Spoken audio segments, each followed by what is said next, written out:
Hey, what's good? I'm Kinell and this is Sinister Cinema, where we get deep into the guts of classics and new releases from horror and exploitation cinema. And I have had a haircut. Finally! It's been a minute. It's been more than a minute. It's been quite a while. But I now have hair at an acceptable length. Be sure to follow us up on the socials. That is Sinister_Cinema on your Twitter and Sinister.Cinema on your Insta. And my personal Twitter, that is @COLAK. I am recording this on the 15th of April, and I'll be dropping this on the 16th of April, which is my birthday.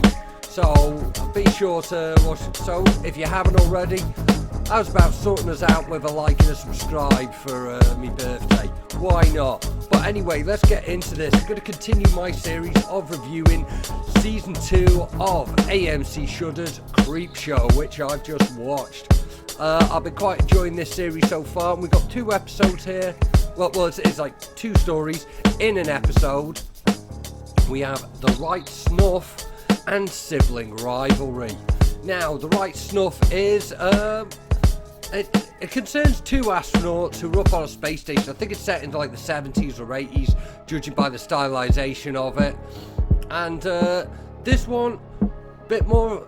It concerns like one of these guys. His dad was also an astronaut. He was kind of like a pioneering first astronaut, and it just doesn't sit right with this guy that he wasn't the first. That he wasn't a pioneer, like. So even though he's an astronaut, that kind of like weighs on him at all time. He's sort of haunted by the ghost of his father, and he's up there with this other guy. They're doing this new kind of gravity technology kind of thing, and they are contacted from Earth, saying they are to make first contact with an alien race. And they say only one of them is going to speak to the aliens, and it is the other guy. So this guy's so close to being a pioneer, a fucking legend in fucking the history of space travel and just Earth and humanity in general, but he's just missing it out. His mate's going first, and that don't sit right with the guy. Okay, first of all, this one, I really liked it. Kind of feels like one of those. Kind of feels like a Twilight Zone episode. Yeah, very much so on that vibe. A bit more sci-fi and sort of like, you know, it's like a one-location thing. They're set in the space station, and it's kind of a retro-looking space station. They got all dials and like green on black computer readouts and all that kind of thing. No graphics, all that, and it looks really good.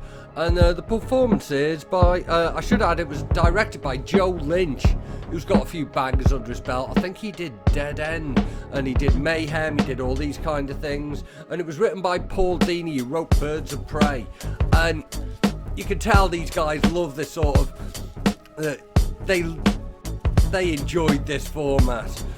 It stars, Ryan Quanton?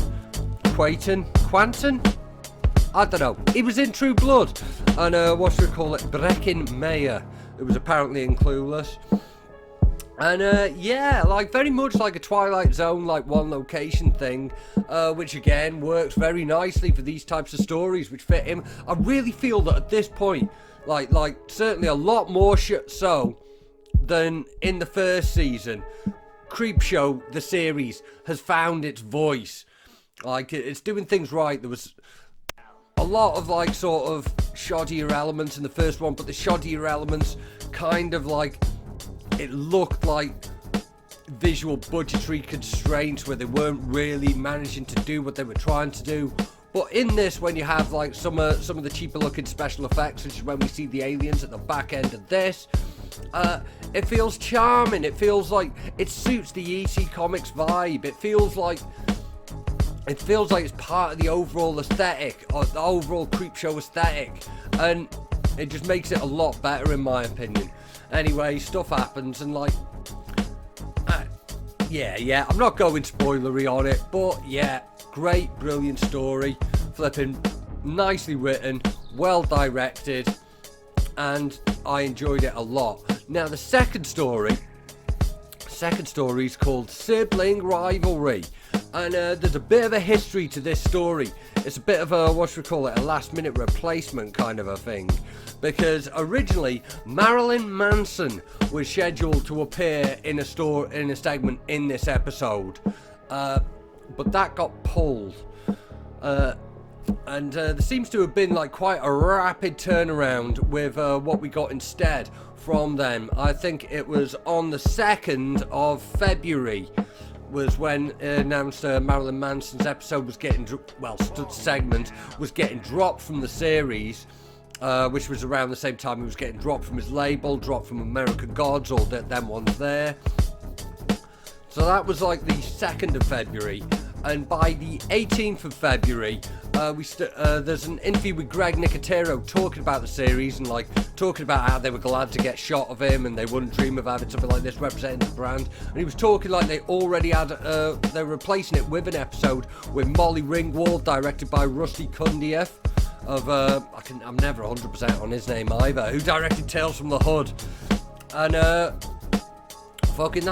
that's on the 18th of February, so that's a rapid turnaround. So I don't know, maybe they had something in the clip or they just had a script ready to hand, but like they turned this whole thing around. I mean, admittedly, like films get shot in that time, and this is 2 weeks, and there are some like practical effects in there, so I'm wondering if they were things they had handy. Were these like practical effects that were in the Marilyn Manson episode or something?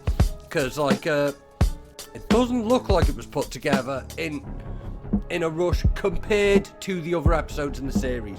Again, there's bits where you can see the seams, but I'm kind of cool with it. And presumably they had like more scripts that they weren't using, and they sort of pulled them out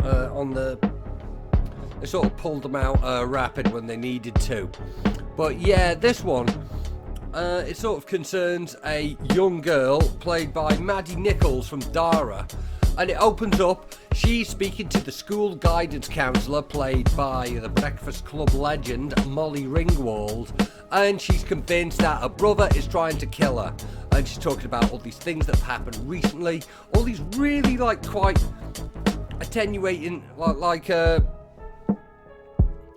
there doesn't seem to be any real evidence, but she seems quite convinced that her brother is going to attempt to kill her very soon. And she mentions other things that are going on in her life. And Molly Ringwald, not really buying it, thinks she's like misinterpreting certain things. Thinks maybe, not so much that she's lying, but maybe she's not fully understanding what's going on with her brother. And then, so she's not convinced, she doesn't get any help.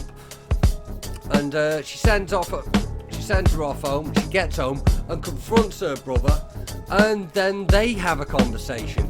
And some things haven't been interpreted correctly, and it's like quite an interesting little script in that every character who we think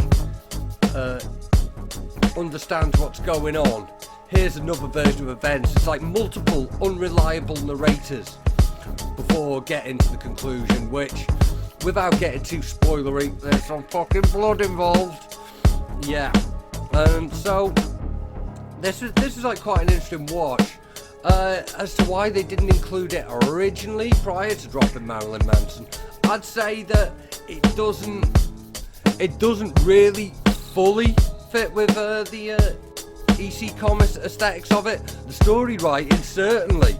The sort of twisty element, unreliable narrator, all that kind of thing. That certainly does fit in with the EC Comics thing, but this does feel like a bit more of a teen horror, a young adult kind of segment, and that isn't really what they're trying to do with Creepshow in general. So we'll see why they didn't include it originally in that respect. But it's a good little segment, and I will say another thing about this season is that they've touched on a lot of different styles within their overall aesthetic and overall style of storytelling.